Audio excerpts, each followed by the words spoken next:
Chase, you look like you had a lot of fun out there. Tell us how the experience was first time in there.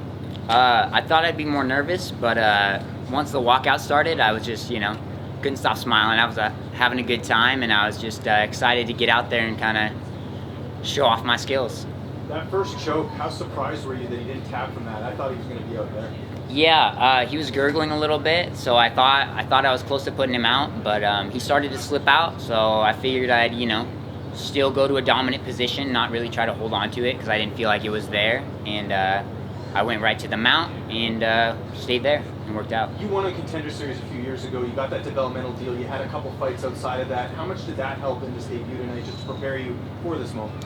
It was, I think it was 100% necessary. I don't think I was ready with what I know now right after Contender.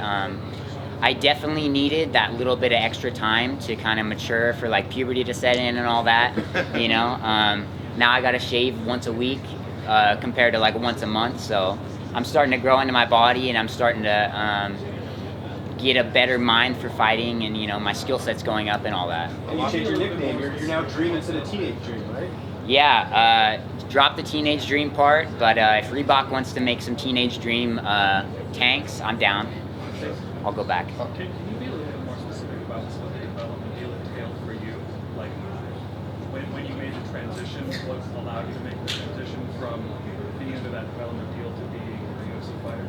Yeah, so the developmental deal, before Contender, I was just fighting on the regional shows. I'd cut weight like 10 minutes from my house, drive another half hour to weigh-ins, and that was it.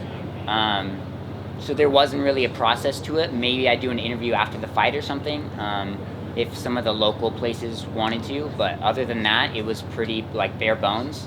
So getting to do stuff for the developmental deal where I have a target on my back because everybody else knows I'm on the developmental deal. I have to fly across the country to fight. All my fights were on the East Coast, so it was like a 3-hour time change, just dealing with that, dealing with cutting the weight there, all the media stuff I had to do, like flying out a week early and all that. It just kind of gave me the time and gave me the exposure to get ready for stuff like this. A lot of the guys who win tonight are going to be going with a club. You're not even old enough to get in. Do you have a fake ID? I mean, what do you do tonight? I think it'll be a little hard for me to sneak in. I don't look old enough, and if I'm decked out in all this UFC gear, people will probably assume. I think M&M World is the first stop, and then we'll see from there. Joe Rogan said after he got back to the broadcast table, he said, "Man, I feel old. This guy's totally good with some candy." It looks like you were serious about that. Yeah, definitely. That's kind of that's like my vice is caffeine and sugar. So I figure I'll kind of stay away from most of the other stuff for now, at least. What did it mean to represent the Pacific Northwest? Michael Chiesa was here, Julian Pena's here. What does it mean to be from there and get this win tonight? Yeah, it's super cool. I was actually training with Mike Chiesa literally the night before I flew out. He came over to my gym and was training with us. All of Rick Little's guys are super cool. And yeah, it's cool to be able to represent Enumclaw. It's a small little mountain town, but we have some of the best fighters in the world. And yeah, I was just happy to be able to show that. How cool is that though, to be that guy that's that young and coming in here and put on guys in the UFC? That's amazing. Yeah, I've always been used to being the younger guy, but now it's kind of weird with our MMA team. I'm like the young guy still, age-wise, but I'm the more experienced one. I'm helping all these 20-year-old dudes or older, the guys in their 20s and stuff. I'm like, oh, you got to do this and this to weight cut, and I'm kind of leading the pack to say. How does your family feel about you cage fighting? I think they've grown used to it. My girlfriend is pretty supportive about it. She doesn't like watching me fight, but she likes watching me win, and she definitely supports me in win or lose, and yeah, everybody's great about it. Last thing for me, is that your opponent's blood on your leg I see there? Yeah, this is a little bit of blood. I was really surprised. I've never actually cut anybody before. That first elbow from the mount just split him open, and yeah, he started leaking all over me. I had some on my elbow, cleaned it up because I didn't want to get any, AIDS blood or anything on me. So. Was it like that during the face-offs and sort of doing the tough guy routine? Was that any more satisfying because of that? I'm used to dealing with guys like that. I've had people try to trash talk me in the cage and stuff like that. I think it's more just their strategy as, you know, seeing a younger guy that they're fighting to try to rattle him a little bit. But honestly, when I go in there, I'm more like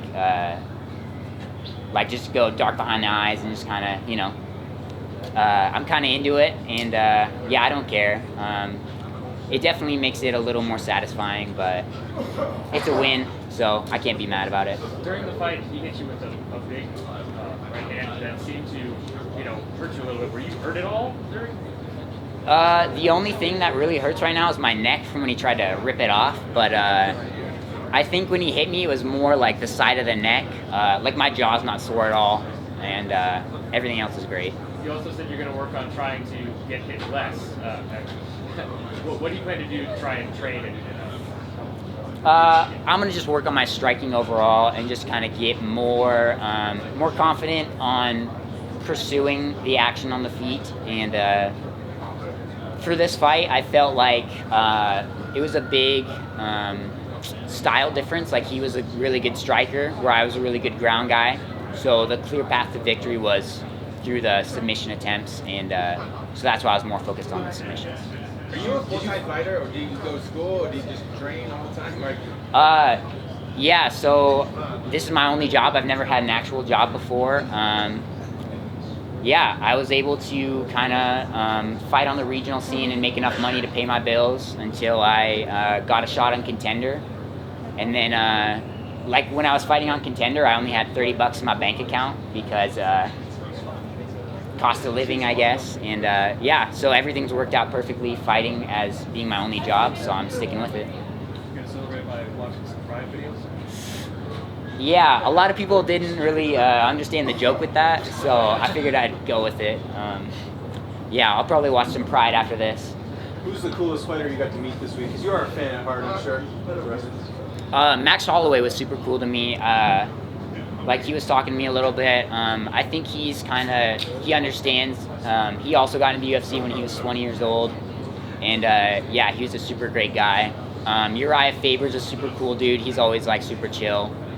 Joseph Benavidez, I see him wandering around. He's another cool guy. There's just so many, like, I feel like at this high level, people aren't just mean mugging each other all the time. Like, everybody respects that they're high level fighters, and, you know, they can still be cool dudes at the end of the day. Now that you got the first UFC win, what are your goals for next year as far as, I know this just happened, but you have sort of an idea of what you want next year to look like?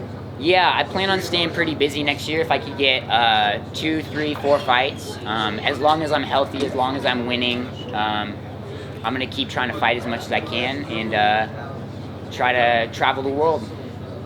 when you see a guy like Max, I mean, he's the end game for you. Like, how is that like? How to be a fan, but also be so young and go, also, I want to beat this guy eventually. It's weird to see that because like you have it so like built up in your head. Like I thought I was gonna come in and Max Holloway was gonna be like here, but just like so much bigger than me. It just kind of brings everything back into perspective. Like he's just a normal dude, I'm just a normal dude. But he obviously has so much more experience in the UFC than I do. So now my job is more to rack that experience up and kind of work my way up the division. Guys, thank you, sir. Appreciate it. Congrats.